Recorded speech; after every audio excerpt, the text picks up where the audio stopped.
So we wanted to bring you some videos about some of the popular baits that we have, and the hot topic right now is obviously the buzz baits. And we make so many different kinds of buzz baits that we wanted to do some longer in-depth videos breaking them down. So today's video we're going to talk about the Bushwhacker, which has been ever since earlier this year has been a really hot topic. Of the Bassmaster Elite's got one with it.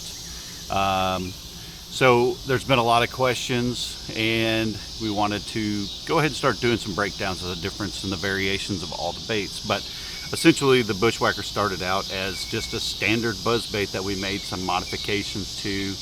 The Bushwhacker does have a bead on it right here that this blade clacks against. The bead is free. You can see that the bead is free on here, which gives it sort of its unique sound. Because the bead is able to move around, it's not hindered by the blade. The blade will actually kick the bead around a little bit, giving it an erratic sound the more wear that it gets on it. It also acts like a bearing. So you can see right here that it's just moving around, so this bait can move at a much slower pace across the water. Now on this bait, it's got standard keepers on the inside right here. All the keepers on our buzz baits all shift out to the side, and the reason why we did keepers that shift out to the side instead of up and down is simply because a lot of frogs or a lot of creature baits are thin. They're wider than they are thin, and we wanted to make sure that the bait lasted you as long as possible. We could put the most aggressive keeper that we could find on these baits to give you the best gripping power on those, to make sure they stayed in place and they don't shift and they don't roll around.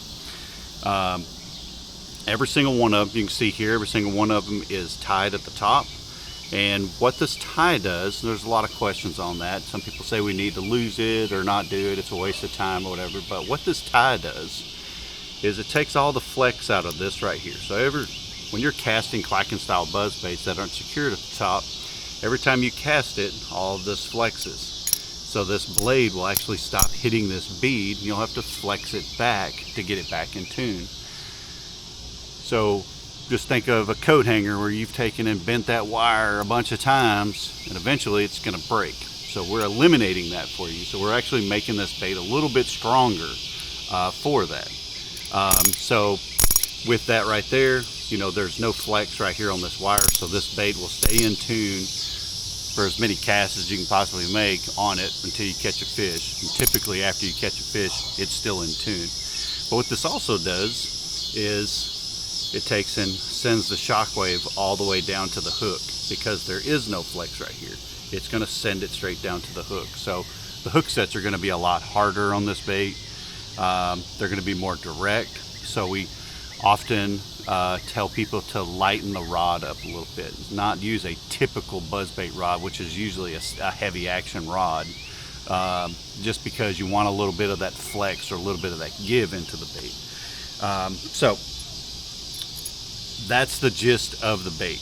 All of the Bushwhackers are all basically the same bait. Now what's the difference between just a OG Bushwhacker like this right here with this bullet style head on here and this Pro Elite right here? So in all essence, it's the exact same bait. All we did was, I'm going to use this M1 as a reference guide. So on the Pro Elites, they have a different style head on them. All the measurements are exact same, the hook's exactly the same and everything. We just changed the head on it, so that way you could take these bigger baits and put these bigger baits, push them over the weight of the hook. As you can see, the weight is encased inside this bait right here. So what that does is basically just takes and shifts the hook back further on these larger style baits. So that way there's no need for a trailer hook or anything like that. You have a lot less short strikes on that. So basically that's all that was done for the Pro Elite model. Now there's a couple of different models out there. There's a Pro model, there's a Pro Elite, there's a Schlopper model. So the original Pro and the Schlopper model, which is actually this one right here, that was our first variation of a kind of a hidden weight system. Then we went to the Pro Elite, which has a much more aggressive keeper system on it. It actually has a keeper system on it, just like the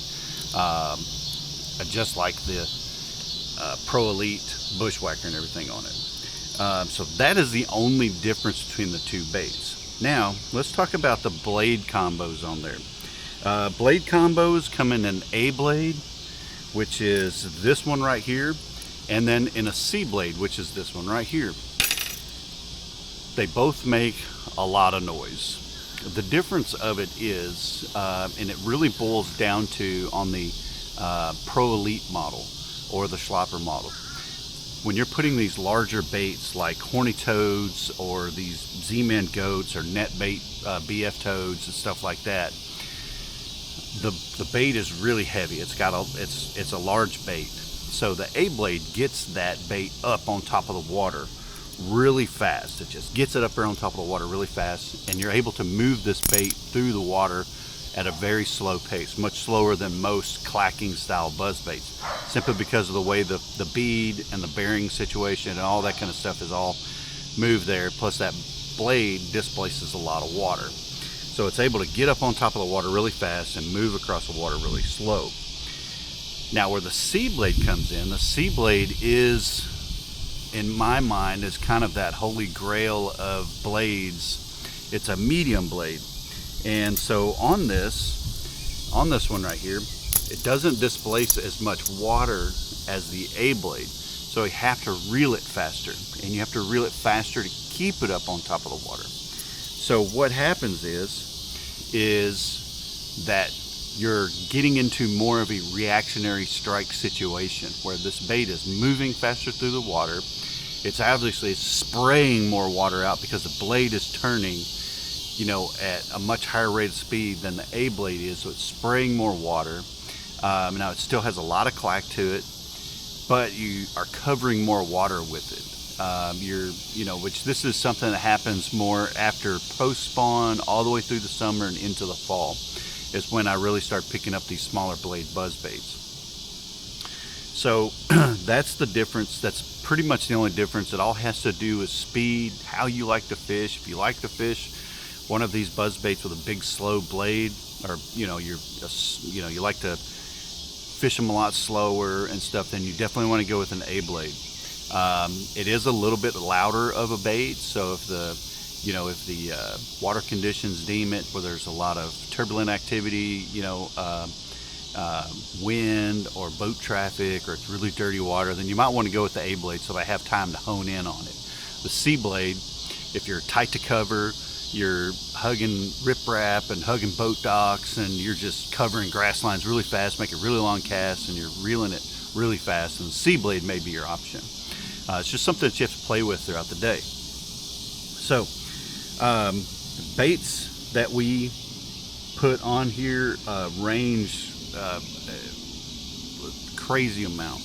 Let's talk about the gear first though. So the gear first on these, there's two rod setups that we use for these frogs, and one of them is my most common one that I use, and that is a 7-foot medium heavy extra fast. I like the extra fast rod just because it's still got good give to it. It's still got good castability to it, but it's got more backbone to it. So when hoisting these fish out of cover and trying to muscle them away from stuff, you've got a little bit of that extra. Plus the extra heavy rod holds up to a 1 ounce bait without going to that heavy action, which can hold a lot bigger bait. But the heavy action rod for me seems to be too aggressive for these baits. I want one that's got a little play to it.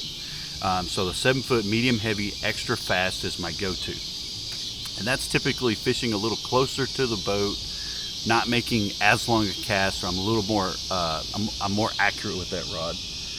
fishing on tight stuff. Now the next one, like this level rod here, this is going to be a 7'3" medium heavy fast, and this rod can handle up to a 1 ounce weight. And this one I get more casting distance out of it. I'm able to get just a little bit more leverage on those fish on those really long casts. If they hit it out there at the end of the cast, I feel like I can get a lot more bite on it. So if I'm, one of my local lakes over here, Lake Ouachita, I'm over there fishing, the grass lines that are the grass that's kind of hanging out on the bank, and the emergent grass and stuff, and you're fishing that line and you're covering a lot of that water, you've got that extra, leverage to get those fish and get them snapped, and get them in. So both baits, I do prefer to run a 40-pound braid on these, just because I don't know what type of cover we're going to be going into from day to day. If you're not fishing around a lot of heavy cover and stuff like that, you can get away with a monofilament. I suggest about a 20 pound test will do. I like the 40-pound braid because I can get more braid on a spool than I can with, like, say 50 to up to 65. I don't really see a need in it. 40-pound braid is plenty. It's easily manageable when you're casting it. You don't have as many issues on that. And you can see on this one right here, this is a Kistler Chromium. It's an 8-to-1 reel. I like a 7.3 or an 8-to-1. The 7.3 more on the A blade type stuff, because you don't have to reel it as fast. Plus the 7.3s seem to have a little more torque to them, or a little more drag to them. And then on the 8-to-1s, I like to throw those on the C blades, because I'm going to be keeping up with the trolling motor. I'm going to be reeling it a lot faster. So it's all about line collection. So anything 8 and higher on C blade type stuff is really good. Now, baits that we use on these, it's not a matter of what can I use, it's just what do I like to use.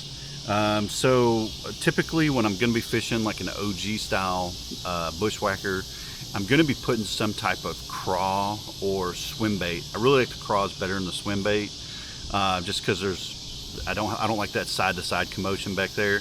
And on the craws here, so on the regular bushwhackers, this one right here is a 3.8 bait, but then you add the head into it, which the head is bullet style and it's shaped so that way all the baits marry right up to it. So I like to use stuff like that, much like the Burtec, the Crankin' Bug, the Bojangles, the Z-Craws, all that type of stuff. I really like those baits on there.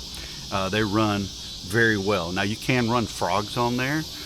There's nothing that says that you can't run a frog on there. We ran frogs on them for a long time before we actually built the Pro model. Now for the Pro model, so when you get into the C blade, you can run whatever you want on it. It's just like a regular bushwhacker with a head. You can run whatever you want to on that thing. It's kind of that forgiving kind of blade where, when you reel it real fast, the bait won't try and list over on you and try and roll or anything like that. It tracks, the bait stays straight up and down and tracks really good. Now when it comes to the A blade, bigger baits. That's what it's all about. The A blade is all about big baits. So when you're throwing this big blade right here, the stuff that we suggest for it is going to be stuff like the ZMan goat toads, horny toads, net bait. I'm going to link all this stuff in this video right here. Anything like that works exceptionally well on there. All these baits weigh about a ½ ounce, so they make the bait weigh a total of 1 ounce. And we'll get into some videos on tuning the baits and stuff like that, or I can just show you on these right here. So basically you want these baits to, as far as tuning these things, they're basically like spinner baits. Spinner baits, everything has to be in line or it's going to roll over side to side. Well, the same way with this bushwhacker right here. So basically you want the bead to hit right there on the crown of the blade, right down here at its most widest point is where you want to hit it. And you can bend this wire right here, you can bend it up or bend it down to give you the desired clacking that you want. If you want something really light, you want to bend it out just a little bit where it's barely ticking it. If you want something loud, you can bend it in and make it strike even harder on there. Just make sure it's not striking too hard, because it will stop the blade if you're covering too much surface area of the bead. Making sure that the arm right here is all in line and that it's not bent, and then that this arm right here, this blade arm right here, is not shifted one side to the other. You want it all straight in line with the hook and everything, and that'll make that bait run as true as it possibly can. Now, all of our baits are clockwise blades, meaning that they spin in a clockwise motion. So with the physical properties of the bait, all of these baits are, when you're reeling them in, they're all going to run to the left of you. So keep that in mind. And some will run harder than others, and that's out of our control because of all of these blades are pressed, and and they're bent, and they could be bent. There's plating involved with that. There could be thicker plating on one side of the blade than there is on the other. And that all that is a causing factor to make these baits walk or wobble harder one way or the other. You can do some adjustments to the blades to make them not walk as hard. So if you guys have any questions, you guys feel free you can leave a comment here on the video. We can do another video about any other questions that you guys have. You can send us an email, you can give us a phone call, you can go to our website and look up our number, you can give us a phone call. I'm more than happy to answer any questions anybody has. And all of these baits you can pick up at our website. If you want to pick up our baits with some of these baits that we're going to drop in the link, you can pick them over at tacklewarehouse.com. And yeah, get out there and get to whacking on them.